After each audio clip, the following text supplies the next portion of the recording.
managers. Does this essentially mimic what a long-short hedge fund manager is doing? It does. We have actually several products in our hedge replication bucket. One of them is ticker CSM, which is based on the Credit Suisse 130/30 index. So it's the ProShares Large-Cap Core Plus. And it's your traditional 130/30 type investment index.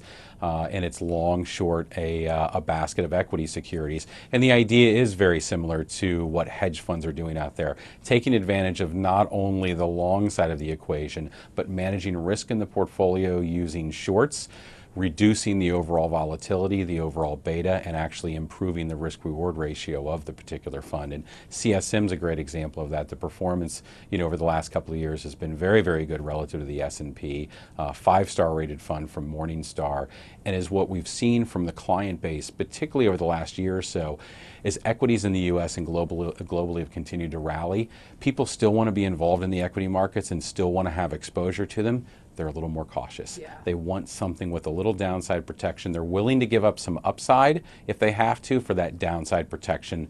As you well know, many of us learned some very, very tough lessons over the last 10 years.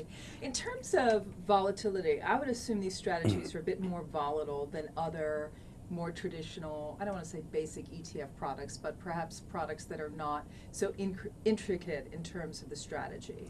It really depends on the individual strategy, but for example, CSM as well as our hedge fund replication product, which is ticker HDG, they are actually less volatile on a beta adjusted scenario as well as just a risk adjusted scenario. You actually get less volatility in these products because they've got both the long short component to them.